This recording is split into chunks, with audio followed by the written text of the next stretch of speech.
मुलगी का म्हणता? कारण संत कधी खोट बोलत नाही.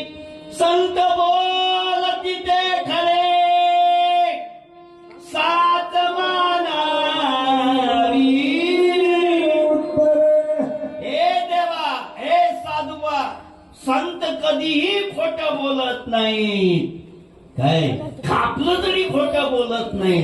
काय मग तुम्ही स्वतःला मुलगी कसं समजता? हे फरक पडते ना. आणि तुकोबारा एक लक्षात ठेवा, तुकोबारा कधीच खोटं बोलले नाही. काय झालं? आणि तुम्हाला एक उदाहरण सांगतो. लहानपणी तुकाराम महाराज लय खोडकर होते. आणि तसे लहान लेकरं कसे असतात? असे खोड्या करतात. कोणाने चिमटा घेतील, कोणाला थापड मारतील, मायच्या मागे जाऊन लय भारी आहे. मास्टर लोक कोमात घातले आजकालच्या पोरा. एवढे बुद्धिमान पोरं जन्माले आले. मास्टर कोमात. महाराज मास्टर, एका मास्टरनं पेपर दिला आणि पेपरात निबंध होता. निबंधात लिहिलं होतं की आळस या विषयावर 20 ओळी निबंध लिहा. 20 ओळी. हा 72 असा होता आणि 19 ओळी खाली सोडल्या. 20व्या ओळीवर लिहिते, याला म्हणतात आळस. उत्तर बरोबर आहे की नाही?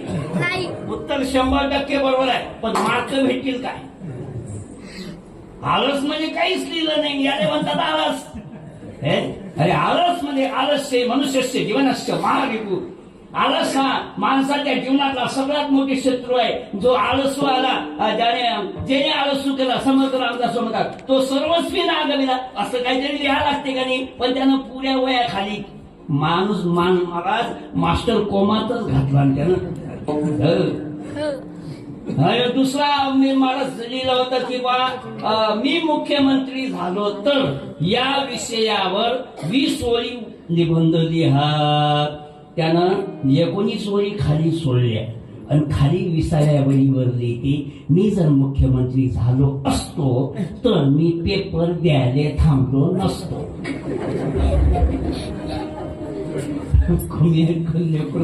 लय भारी प्रश्न विचारतात ना महाराज.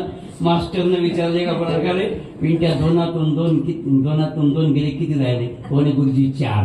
मास्टरने अरे म्हणे तू डब्बा आणला, त्या 2 पोळ्या आणल्या, त्या तू खाल्ल्या, आता किती राहिल्या? म्हणे गुरुजी भाजी तर राहिली. अरे म्हणे पोळे खाल्ल्या, भाजी खाल्ली, आता काही राहिलं काय? आता मास्टर असं करे ना, समजायला पाहिजे का नाही? म्हणे गुरुजी डब्बा तर राहिला. मास्टर म्हणे डब्बा खाल्ला काय? लय भारी आहेत मला. माईला भारी होतो.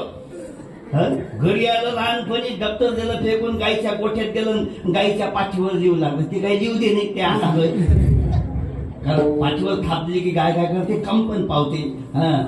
त्यामुळे तेवढी क्वालिटी आहे, ग्रुपी आहे, बरं आहे गाईमध्ये, म्हणून गाईच्या पाठीवर हात ठेवायचा, कधीच बिमार पडणार नाही. गाईच्या पाठीवर दररोज हात फिरवा, 288 बिमाऱ्या नष्ट होता. गाईच्या अंगावरून आपल्या अंगावरून गाईची शेपटी फिरवा, गाईला प्रदक्षिणा मारा, पृथ्वी प्रदक्षिणा मारण्याचा पुण्य भेटे. एवढा अधिकार या गायीनं आपल्याला दिला.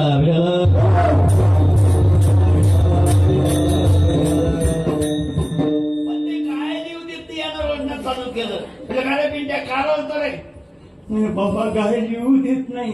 म्हणजे कशाने लिहितं गायीवर? कशाने लिहितं तिच्या पाठीवर? म्हणे मॅडमनं सांगितलं. म्हटलं मॅडमनं काय सांगितलं? म्हणे मॅडमनं सांगितलं गायीवर निबंध लिहा, ते लिहू देत नाही. तर मला सांगा, गायीवर निबंध लिहा म्हणजे गायीच्या पाठीवर लिहा काय? गायीची माहिती लिहा. गाय आहे ती पाळीव प्राणी आहे, त्या 2 कान आहेत, 2 डोळे आहे, 1 तोंड आहे, 2 शिंग आहेत, शेपूट आहे, असं लिहा लागेल का नाही? आजकालचे पोरं ते हुशार, भांडवून सोडतात. माझ्या पोराने प्रश्न केला, म्हणे बाबा 3 मुंग्या रस्त्याला चालल्या होत्या. म्हणलं बरं, त्याला 2 पुढे गेल्या. म्हणलं बरं, 1 उभी राहिली, कार उभी राहिली. म्हटलं तिला काहीतरी खायची वस्तू सापडलीच नाही. कारण जगातला एकमेव शिक्षक असताय. विज्ञानाने सिद्ध केलं, मुंगी 24 तासात 4 किलोमीटर अंतर चालते.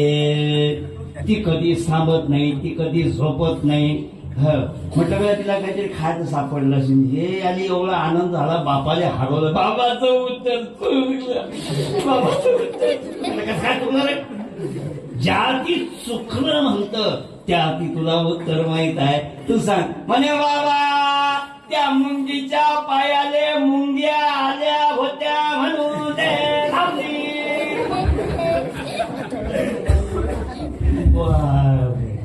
मी म्हटलं तुझं उत्तर ऐकून माझ्या पुऱ्या अंगाने मुंगे आले काय?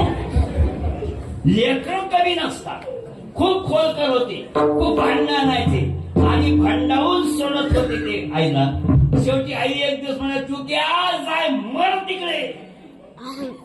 मर तिकडे म्हटलं तुकोबाराय बाहेर गेले, नाराज होऊन बसले आणि तेवढ्यात गावातून मयत चालली होती. मित्र बसलेले बोलते का रे तुकाराम मारून का रे हे काय? म्हणे माणूस मेला की त्याले बांधून नेतात. मग माई माय म्हणे गळ्यामोर, मग मी मरू काय? माई माय म्हणे कारण मी मातृभक्त आहोत. म्हणे मरून आम्ही नेतो तुले बांधून. आता पोरच ते काय आहे का नाही? त्यानं केली तयार केली तुकोबाला त्याच्यावर जाऊन झोपले. यायनं कर कसून बांधला हो तुकारामाला. चालले राम लोकांचे वाटलं मजा करत असतील किंवा सोंगाल असेल. यायनं खरं स्मशानभूमीत नेलं आणि गुलचा गड्डा खणला. तू क्या जागच खड्ड्यात आम्ही तुले पुरतो. एक लक्षात ठेवा तुकोबाला बांधलं आणलं गोष्ट करत झाली. पण जगामध्ये कोण्याच माणसाची हिंमत नाही की जिवंत माणसाले मोठ माती द्यावं म्हणून. नाही आमच्या इकडे मेल्यावर जातात, तुमच्या इकडे जिथे पण आहे नाही. आमच्या इकडे मेल्यावर सुतळीनं बांधतात, तुमच्या इकडे तारा ना सुतळीनं बांधतात. पण एखादे नाही लावता गेलं तो पळाला तुक्याची बाय हो काय झालं रे? म्हणे तुक्या मेला म्हटल्या बरोबर धडकन झालं.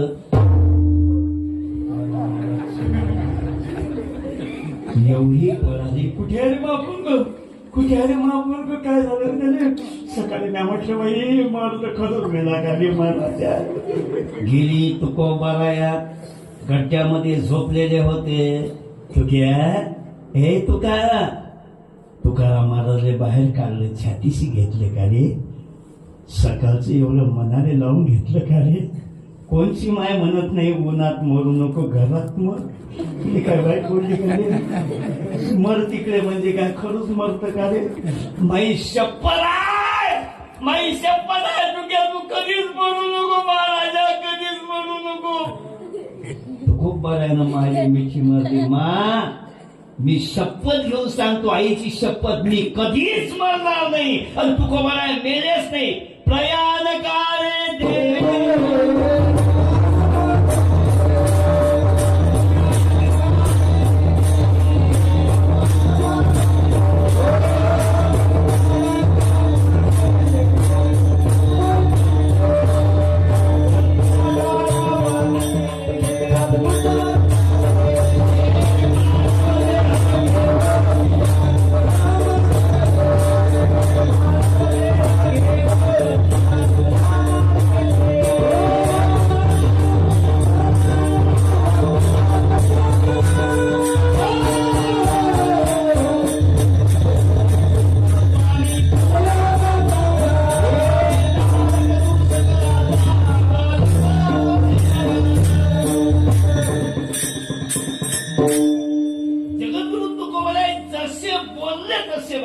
बोले तैसा चाले त्याची वंदावी. आईचा शब्द जीवनभर पाळला. मेले नाही तुकोबाराया सध्या हा वैकुंठाला गेले. मग तुकोबाराया तुम्ही जर